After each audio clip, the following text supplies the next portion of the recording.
আসসালামু আলাইকুম ওয়া রাহমাতুল্লাহ। ইসরায়েলের হাল ধরেন নবী হযরত স্যামুয়েল আলাইহিসসালাম।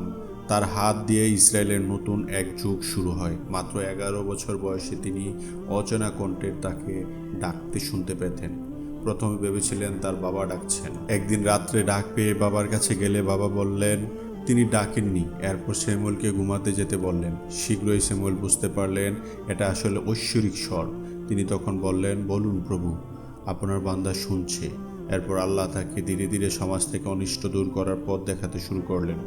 তিনি ছিলেন অনেক দিন পর ইসরায়েলের একজন বড় নবী। তার শেষ বয়সে ইসরায়েলের লোকেরা চাচ্ছিল অন্য জাতির মতো তাদের একজন রাজা থাকুক। ইহুদি গ্রন্থের পাশাপাশি কুরআনও স্যামুয়েলের এ ঘটনা বর্ণনা করে। মূসার পরে তুমি কি বনি ইসরায়েলের একটি দলকে দেখোনি যখন তারা বলছে নিজেদের নবীর কাছে যে আমাদের জন্য একজন বাদশাহ নির্ধারণ করে দিন যাতে আমরা আল্লাহর পথে যুদ্ধ করতে পারি?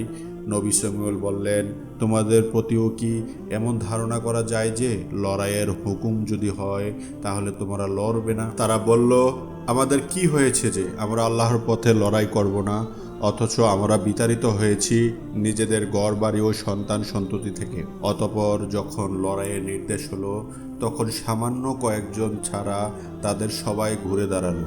আর আল্লাহ তাআলা জালেমদেরকে ভালো করেই জানেন। আল্লাহর আদেশে নবী স্যামুয়েল আলাইহিসসালাম তালুতকে রাজা হিসাবে মনোনীত করলেন, কিন্তু গরিব ঘর থেকে উঠে আসায় তাকে ইহুদিরা মেনে নিতে অস্বীকার করলো প্রথমে। আর তাদেরকে তাদের নবী বললেন, নিশ্চয়ই আল্লাহ তালুতকে তোমাদের জন্য বাদশাহ সাব্যস্ত করেছেন। তারা বলতে লাগলো, তা কেমন করে হয় যে তার শাসন চলবে আমাদের উপর, অথচ রাষ্ট্র ক্ষমতা পাওয়ার ক্ষেত্রে তার চেয়ে আমাদের অধিকার বেশি, আর সে সম্পদের দিক দিয়েও সচ্ছল নয়?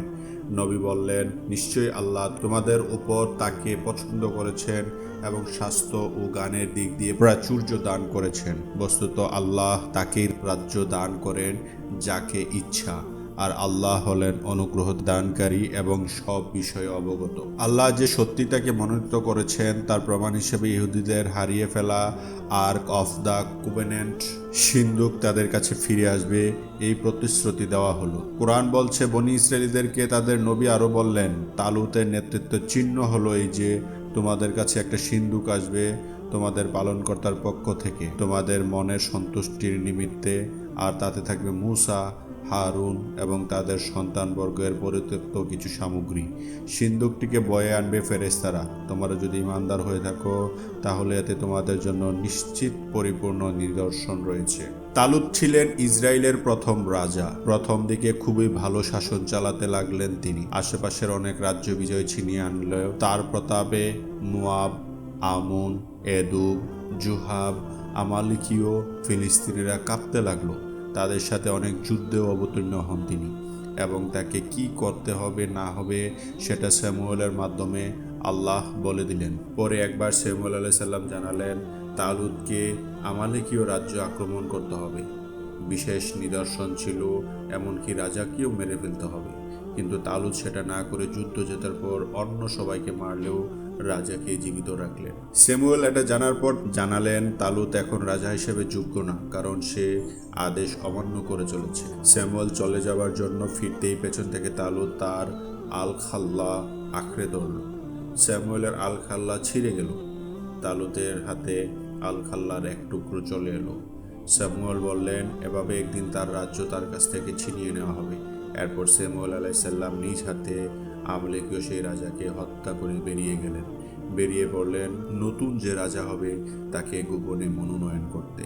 রাজা তালুত তখন অশান্ত হয়ে পড়লেন। পরের কিছু মাস তিনি একদমই মন বসাতে পারতেন না কিছুতেই। তাকে যেন দুর্ভাগ্য তাড়া করে বেড়াচ্ছে। তিনি মন শান্ত করার সুর শুনতে চাইলেন। সভাসদরা পরামর্শ দিল এক বীণাবাদকের নাম, সে নাকি খুব ভালো বীণা বাজাতে পারে, সুরেলা কণ্ঠ আছে তার। বাইবেল বলছে তখন সেই বালক নিয়ে আসা হলো বেথলেহেম থেকে, যে আদতে কেবল একজন মেষপালক ছিল। ওদিকে তালুতের ঘুম হারাম হয়ে গেল যখন দেখলেন ফিলিস্তিনিরা বিশাল বাহিনী নিয়ে ইসরায়েলের ওপর প্রতিশোধ নিতে আসছে। এক নিচু উপত্যকায় দু বাহিনী মুখোমুখি হতে রওনা হলো। ফিলিস্তিন সেনাবাহিনীকে সে মুহূর্তে সবাই ভয় পেত, কারণ তাদের একজন ভয়ঙ্কর যোদ্ধা ছিল, নাম ছিল গুলায়াত, আর আরবিতে জালুত। তাকে ফিলিস্তিনি বাহিনী চ্যাম্পিয়ন মনোনয়ন দেয়। অর্থাৎ সম্মুখ যুদ্ধে একজনের বিপক্ষে আরেকজনের লড়াইতে ফিলিস্তিন বাহিনী প্রতিনিধিত্ব করতে জালুত ফিলিস্তিনের রাজা না হলেও তার নামে ফিলিস্তিনি বাহিনী পরিচিত পেয়ে যায় তার দানবীয় শক্তির যশে। এখানে কোরআন একটি কাহিনী জানায় যেটা বাইবেলে অনুপস্থিত। অতঃপর তালুত যখন শূন্য সামন্ত নিয়ে বেরোলো তখন বলল, নিশ্চয়ই আল্লাহ তোমাদেরকে পরীক্ষা করবেন একটি নদীর মাধ্যমে, সুতরাং যে লোক সেই নদী পানি পান করবে সে আমার নয়, আর যে লোক তার স্বাদ গ্রহণ করলো না নিশ্চয়ই সে আমার লোক। কিন্তু যে লোক হাতের আজলা ভরে সামান্য খেয়ে নেবে তার দোষ অবশ্য তেমন গুরুতর হব না। অতঃপর সবাই পান করলো সে পানি, সামান্য কয়েকজন ছাড়া। পরে তালুত তখন তা পার হলো এবং তার সাথে ছিল মাত্র কয়েকজন ঈমানদার। তখন তারা বলতে লাগলো, আজকের দিনে জালুত এবং তার সেনাবাহিনীর সাথে যুদ্ধ করার শক্তি আমাদের নেই। যাদের ধারণা ছিল যে আল্লাহর সামনে তাদের একদিন উপস্থিত হতে হবে, তারা বারবার বলতে লাগলো, সামান্য দলই বিরাট দলের মোকাবেলায় জয়ী হয়েছে আল্লাহর হুকুমে। সেই সুরলা কণ্ঠের প্রাক্তন মেষপালক তখন ইসরায়েলের বাহিনীতে তার 3 জন বড় ভাইয়ের জন্য খাবার নিয়ে আসছিল। বড় ভাইয়েরা শূন্য ছিল। সে ফিলিস্তিনিদের মুখে ইসরায়েলের প্রভুর নিন্দা শুনে ফিলিস্তিনিদের নিয়ে কড়া কথা বলল। সেটা অন্যরা শুনে তালুতের কাছে রিপোর্ট করে দিল। তালুতের সামনে তাকে উপস্থিত করা হলে সে বলল সে চ্যাম্পিয়ন হতে চায়। তালুত নিজের বর্ম খুলে তাকে পরিয়ে দিল। ছেলেটির নাম ছিল দাউদ। বেতেলহামের দরিদ্র মেষপালক ইয়াসির পুত্র। ধর্মীয় ইতিহাসের বিখ্যাত সেই যুদ্ধ গুলতি ছুঁড়ে দাউদ জালুতকে লুটিয়ে ফেললেন মাটিতে। বিশাল জালুত গোলায়াথের সামনে দাউদ বা ডেভিডকে লাগছিল একদম পুচক। কিন্তু তালুত জানতেন না এই সেই কিশোর যাকে নবী স্যামুয়েল আলাইহিসসালাম গোপনে ভবিষ্যৎ রাজা হিসাবে মনোনীত করেছেন। তিনি জানতেন না ভবিষ্যৎ রাজপুত্র জোনাথনের সাথে ছেলেটির বন্ধুত্ব কোনো পরিণতিতে গড়াবে। জানতেন না এই সামান্য ছেলেটি বড় হয়ে তাকে স্থলাভিষিক্ত করবে। জানতেন না এই ছেলেটি হবে নবী দাউদ এবং ইসরায়েলের বিখ্যাততম রাজা কিং ডেভিড, যে দাউদ আলাইহিসসালাম ও তার পুত্র সুলাইমান আলাইহিসসালামের সূচনা করবেন ইসরায়েলের স্বর্ণযুগের। আমরা পরবর্তীতে শুনব দাউদ আলাইহিসসালামের সূচনা।